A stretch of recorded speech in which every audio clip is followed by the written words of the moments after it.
अस्सलाम वालेकुम, we're back with vectors। ये तमाम टॉपिक्स पिछली वीडियोस में हो चुके हैं। The playlist is up on YouTube। We are going to do past paper questions now involving majority of these topics which are usually asked and which are usually there in your past papers। Take a look। past paper question में we're going to start off with इनके सब topics मैंने ये बनाए हुए हैं। There 1 2 3 कौन कौन सा है? Subtraction of vectors, addition of vectors, collinear का कॉन्सेप्ट आ जाएगा। Then we gonna go to ratio of vectors, ये बहुत ज़रूरी है। पैरेलल वेक्टर्स का concept, area in vectors and coordinate geometry in vectors. I think it's gonna be pretty extensive as far as it being exhaustive is concerned। It will cover every subtopic that is usually asked in your CIs। Now take a look। ये पहला सवाल आपका है कि आपने A B vector बताना, ठीक है। Pretty simple. इसको आप इस तरह भी कर सकते हो कि you can simply count the number of boxes going left and up, but हम सब्ट्रैक्शन ऑफ वेक्टर्स का कॉन्सेप्ट अप्लाई करने की कोशिश करेंगे to get a hang of how subtraction of vectors and position vector concept is linked. तो basically वैसे तो आप ये देख के भी बता सकते हो कि A B is how much. A B is going to be 1 2 3 4 5 6 7 8। basically it's going from 5 to -3, so that's -8। and how high is it going? It's going 2 spaces up। यहाँ से it's -8 and 2। but I would want you to learn the concept of subtraction of vectors। so what happens in subtraction of vectors? You basically link every point or every vector depending on what the question is asking you to the origin। ठीक है, आप उस journey को, उस vector को origin से link कर देते हो। जिस तरह कि एक ये हो गया और एक ये हो गया। Now if the question asks you to find A B the vector A B, तो समझो ये रिजल्टेंट वेक्टर है। अब ए बी को कैसे निकालेंगे? ए बी के लिए ज़रूरी है, first of all will join it like this and mention 2 arrows, label it with 2 arrows so that we know it's a resultant vector। Subtraction of vector का कॉन्सेप्ट क्या था जो हमने पिछली वीडियोस में किया? एक तो addition of a negative vector का, दैट वी ऑलरेडी नो। तो we gonna try so the subtraction, law of vector subtraction, जो कि ये कहता है कि अगर आप एक ही पॉइंट से दो डिफरेंट डायरेक्शन में जा रहे हो, तो for instance if you observing it from here and you heading off in to different directions, तो आपके रिजल्टेंट वेक्टर क्या है? You gonna take a look at these arrows कि ये क्या बता रहे हैं कि स्टार्टिंग पॉइंट ये है और एंडिंग पॉइंट ये। तो रिमेंबर हमारा सब्ट्रैक्शन ऑफ वेक्टर्स का कॉन्सेप्ट क्या था? ए बी के अंदर हमने ए बी फाइंड करना हो थ्रू subtraction of vectors, we say end minus start। basically in other words the ending vector, which is the which vector is the ending vector? अगर जर्नी यहाँ से स्टार्ट हो रही है और यहाँ एंड हो रही है, this is the ending vector, this is where the journey ends. तो इस वेक्टर को हम लिख लेंगे O B minus the starting vector, क्योंकि यहाँ से जर्नी स्टार्ट हुई थी रिजल्टेंट वेक्टर की। तो इसको कौन सा वेक्टर ज्वाइन कर रहा है? Position vector. बेसिकली क्या होता है कि ओरिजिन से लिंक हो जाए, तो हमें पोजीशन वेक्टर यहाँ से हमारा ओ ए है। end minus start would be OB minus OA। now how much is OB? -3 5, -3 5। how much is OA? 5 and 3, 5 and 3। if we add them together, -3 minus 5 is -8। ये कैसे आया? -3 minus 5 and 5 minus 3 is going to give you 2। if you notice it is the same as the answer which we got above। you must be wondering कि जब answer इस तरह आ गया तो फिर ये क्यों किया? that's the entire point कि हम पोजीशन वेक्टर और सब्ट्रैक्शन ऑफ वेक्टर्स का कॉन्सेप्ट करना चाह रहे थे, ठीक है। it is useful in some particular cases। now addition of vectors का कॉन्सेप्ट भी करते हैं, although it's very easy। अब ये हमारा क्वेश्चन है ए बी फाइंड करना है। how will we do that? A B is simple, you can write a b is equals to AO plus OB। AO is how much? Since we're going the wrong way, the arrow says go this way, we're going the wrong way, we're going to say, let me fix this, I'll write it properly, OB। AO says -A plus, अब C यहाँ से यहाँ तक है, सिर्फ इतना। ये mention भी है कि C is the midpoint of OB, और ये OC is C, O से लेके C तक C है, और अगर ये मिड पॉइंट भी है तो ये इसको इक्वली डिवाइड कर रहे हैं, तो अगर ये C है तो ये भी C होगा। So I'll label it up here as well, this is C as well। so -A, when we're going the opposite way, negative, and when we're going the same route as the question allows, ये भी C by the way will be facing upwards, so it's negative a plus 2c. Now it's preferred कि आपका answer जो है positive number से start हो, positive term से start हो, तो इसको पहले लिख दिया करो, इसको बाद में. Let's go on to the third concept, collinear. Collinear के लिए वही कॉन्सेप्ट यूज होता है जो कि हमारा यूज होता आ रहा है फॉर पैरेलल, कि a इज इक्वल टू के बी. अब यहाँ पे जाके स्टडी करते हैं. व्हाट इज द क्वेश्चन से? द क्वेश्चन से सी ई इज इक्वल टू के टाइम्स सी डी. अभी हमें वो सॉल्व करना पड़ेगा बिकॉज ये क्वेश्चन यूजली इस तरह का कोलिनियर का एंड पे होता है. Let's do that. A D, how much is A D going to be? Will figure that out by ratios.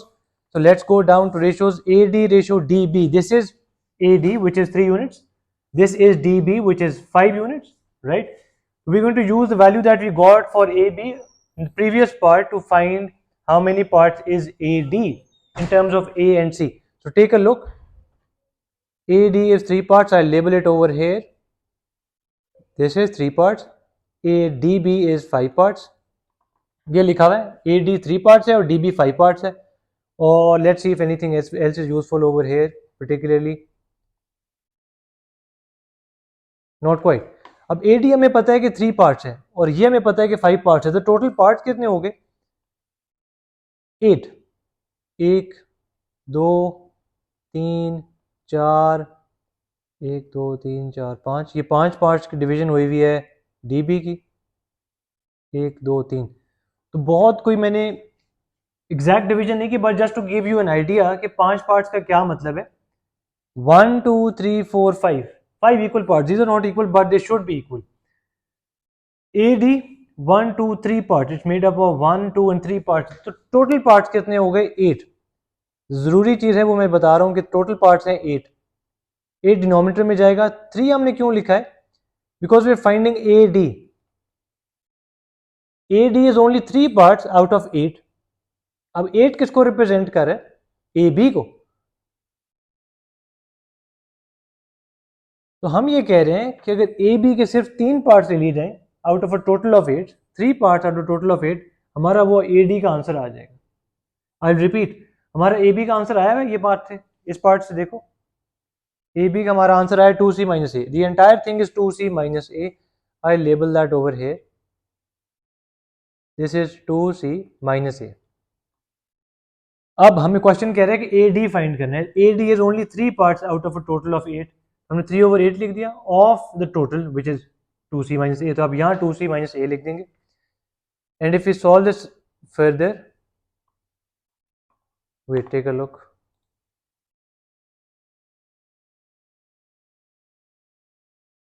If we solve this further, 3/8 into 2C minus A, इसको simplify करेंगे, this is going to become 3/4C minus 3/8A. ये हुआ क्या है कि मैंने बारी बारी 3/8 को इससे मल्टीप्लाई किया और 3/8 को इससे मल्टीप्लाई किया. This is my answer for the second part which said AD. The third part says CE निकालना है. CE. Now in order to do CE, I don't think we'll be needing these, but if we do, I'll take this down here. Give me a minute.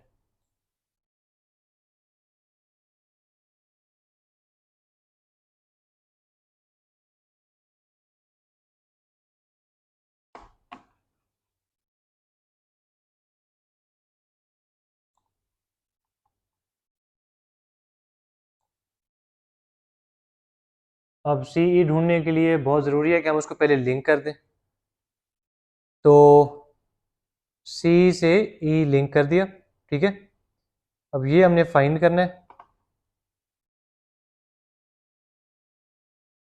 तो CE के लिए हम लिख सकते हैं कि CE basically we're going from C to E, but we cannot take this path, so we have to take some alternate route.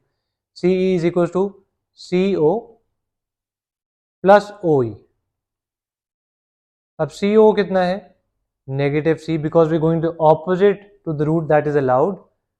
अब note करो यहाँ पे एरो ऊपर की तरफ है, प्लस OE. अब ये सारा फाइंड करना है. इशू ये है कि सिर्फ हमें O से A पता है.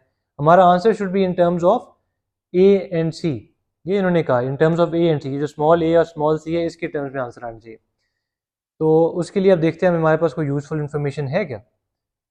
हमारे पास है कि जी O A ratio A E is how much 2:3। O A ratio A E is 2:3।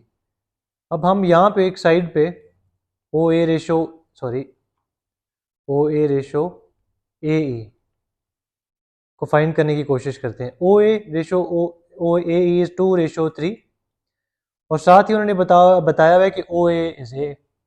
O ए की जो वैल्यू है वो ए है, वो लिख दी, और ओ ए के जो रेशो में वैल्यूज हैं वो भी यहाँ लिख दी 2:3।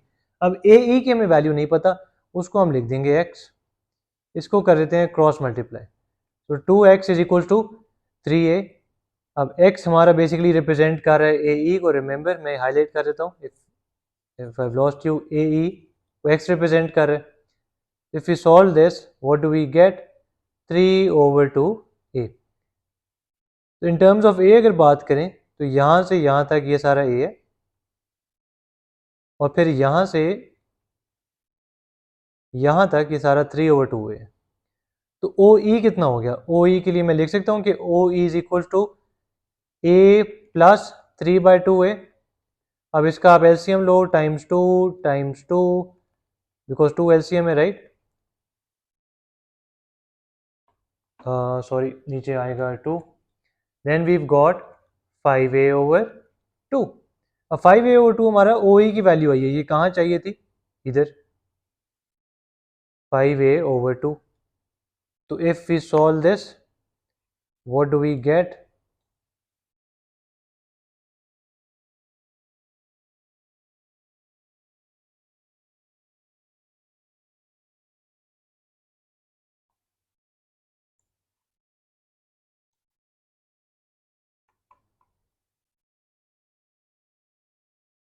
सिंस दोनों जो नंबर्स हैं उनके वेरिएबल्स डिफरेंट है, दोनों टर्म्स के वेरिएबल्स डिफरेंट है, we can solve it any further. बस सिर्फ मैंने ये किया, इसको स्वैप कर दिया है। एग्जामिनर प्रेफर्स कि आपका आंसर नेगेटिव से ना स्टार्ट हो, पॉजिटिव नंबर से स्टार्ट हो। हमारे पास सी ई की वैल्यू भी आ गई, ठीक है। अब हम आगे जाते हैं सी डी निकालने। अब ये दोनों पार्ट बहुत ज़रूरी हैं in order to solve the concept that we are suppose to do collinear का। सी ई निकाल लिया, अब सी डी की वैल्यू निकालते हैं। सी ई की वैल्यू यहाँ लिख लेते हैं, सॉरी पहले। C E is equal to 5/2a minus C, 5/2a minus सी।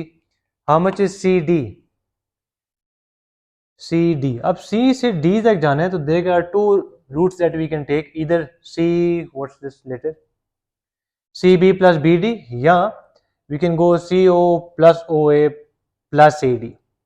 अब सिंस हमने पहले ए बी निकाला हुआ है और ए डी भी उसी रूट पे है, और ए डी भी इनफैक्ट गिवन है, तो I would prefer to use A D and take this route, ठीक है। तो let's do that over here and I'll erase this part since we're already done with it.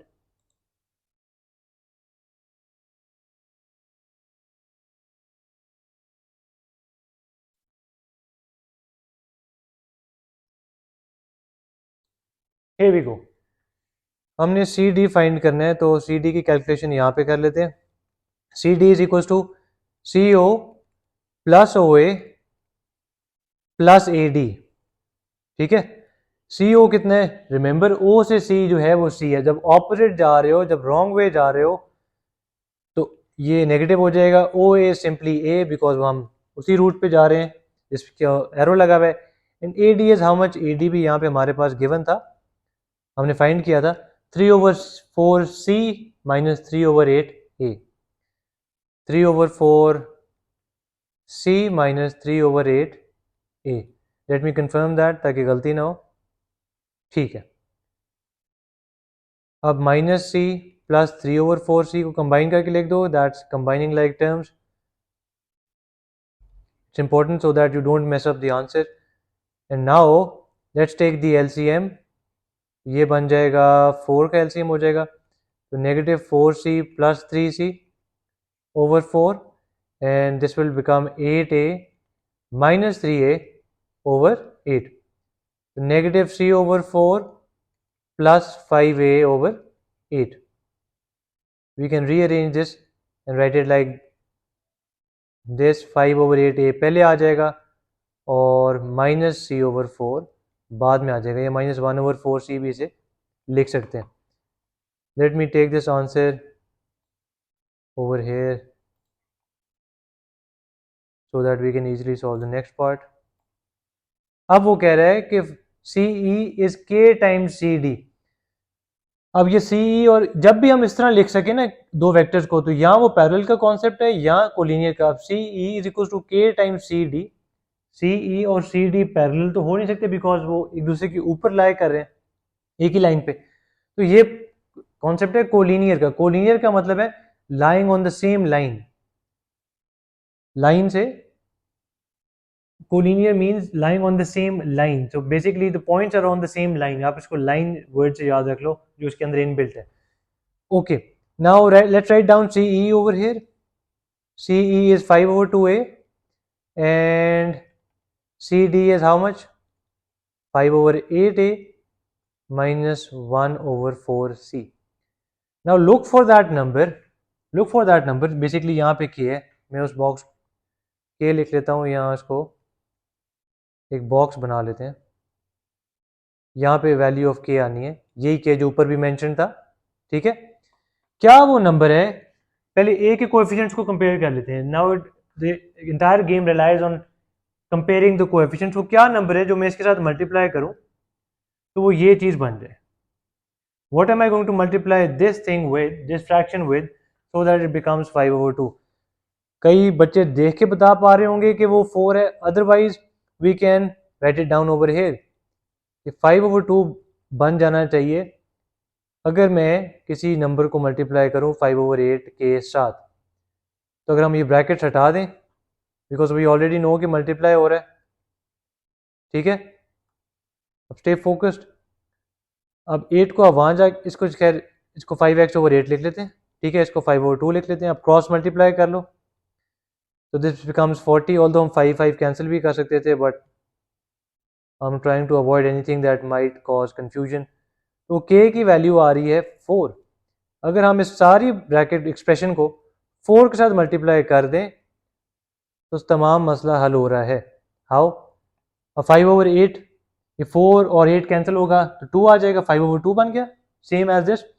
And 1/4 को जब 4 से multiply करेंगे तो ये 4 और 4 कट जाएंगे, -c रह जाएगा. ये वही -c है जो यहाँ पे. We found out the value of k which is 4 and in the process we've successfully done the concept of collinear points. अब ये रेशियो को ऑलरेडी हम क्वेश्चन एक कर चुके हैं तो I don't think we need to do that. Ratio का कॉन्सेप्ट हमने अभी किया है बट चलो let's do that. Let's do it quickly. Show using vectors that DC is parallel to DE is parallel to BC.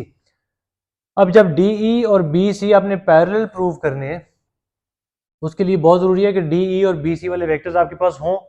DE क्या है? -a + b. Simple. BC में we have to go BA and then from A to C.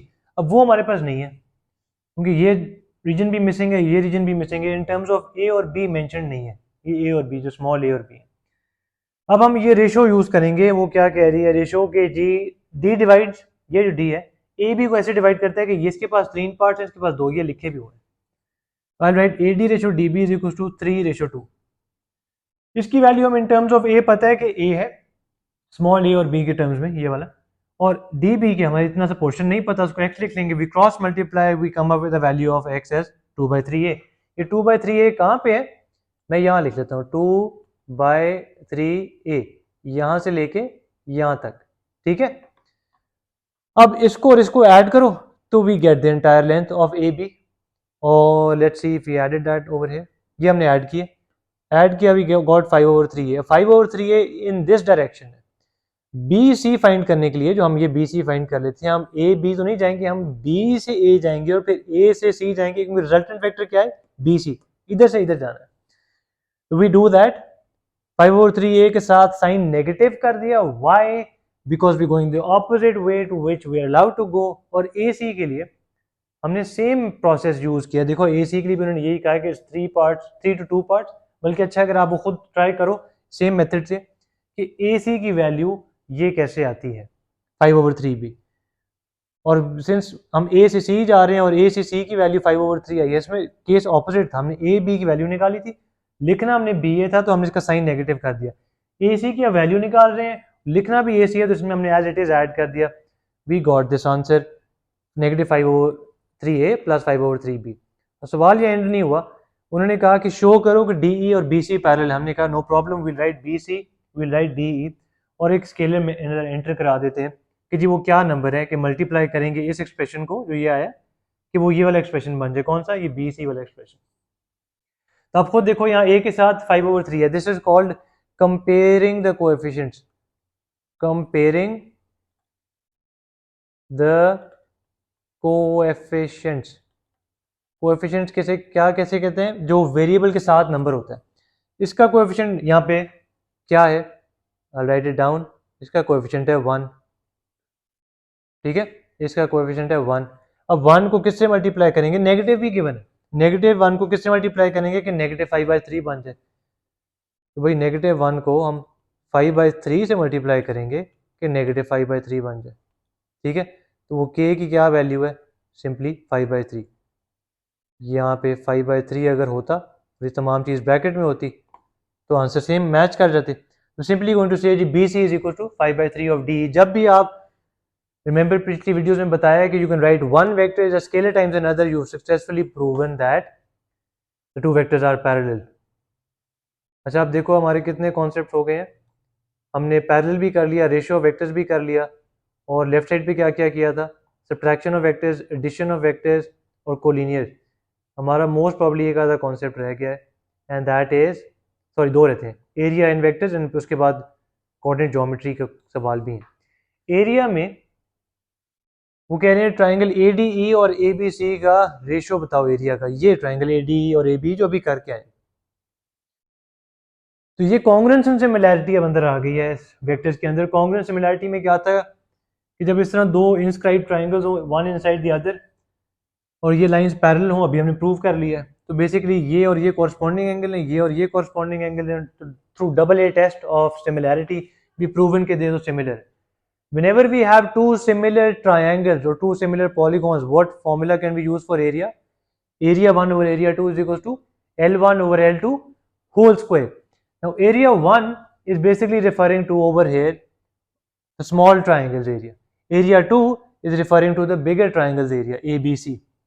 अब A1 over A2 is equals to L1 over L2 whole square। अब area 1 small triangle का लिया तो length भी small triangle की लेंगे, तो यही जो रेशियो है इसी को हम लेंथ अज्यूम कर सकते हैं 3, और एरिया बड़े ट्रायंगल का जो एरिया है उसकी कॉरस्पॉन्डिंग लेंथ भी बड़े ट्रायंगल की लेंगे, तो 3 + 2 5, will write area 1 over area 2, या नाम मेंशन कर दें ट्रायंगल का, length 1 over length 2 whole square. अब छोटे ट्रायंगल की लेंथ 3 थी रिमेंबर, और बड़े ट्रायंगल की 3 + 2, बिकॉज वो दोनों साइड को ऐड कर रहा है, ये वाली साइड से देखो ये प्लस ये, तो दैट्स 3 over 5 होल स्क्वायर। इसका आप आंसर लो, स्क्वायर लो, 9:25, that gives you 2 marks, very easy 2 marks over here. Last concept हमारा रह गया है कोऑर्डिनेट ज्योमेट्री इन वेक्टर्स। अब ये सवाल है, in the diagram O B is 12 6, ये वेक्टर गिवन है, बट सिंस वो ओरिजिन से लिंक्ड है तो पोजीशन वेक्टर भी वही होगा जो उसके कोऑर्डिनेट्स होंगे, तो 12 और 6 show that the gradient of O B is 1/2। अब ग्रेडियंट का फॉर्मूला क्या है, राइज ओवर रन, या अगर आपको y2 - y1 x2 - x1 आता है नो प्रॉब्लम, आप इसको बेसिकली y2 6 है, y1 0 0, या आप ये पॉइंट ले लो 0 0 ले लो, y2 - y1 और x2 - x1 से कर लो। यहाँ अगर आपको राइज ओवर रन आता है तो आप ये बताओ कि यहाँ से यहाँ जाने में आपको राइज कितने का मिला है, how high did you go, 6 spaces, and in the process of going from here to here how much distance did you travel, 12 spaces, because X axis पे 12 है ना, एक्स एक्सिस पे 12 है, वाई एक्सिस पे 6 है, 6 over 12 1/2, ये मुफ्त के 1 1 मार्क है basically. A P is parallel to O B, अब वो कह रहा है ए पी जो है पैरेलल है ओ बी के, वो कह रहे हैं find the value of P, और ए पी का उसने एक आधा सा वेक्टर भी दे दिया P2।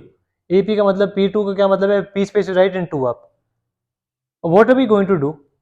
जब पैरेलल कह दिया, पैरेलल का एक कॉन्सेप्ट दैट वी नो कि one vector is equal to a scalar times another. हम उनकी वैल्यूज लिख देंगे. ओ बी जो ऊपर से 12 और 6 है वो लिखा, के टाइम्स ए पी. अब यू माइट बी वंडरिंग कि ए पी को वहाँ क्यों नहीं लिखा, उस तरह भी लिख सकते हो, थोड़ा सा आंसर कॉम्प्लिकेट हो जाता है.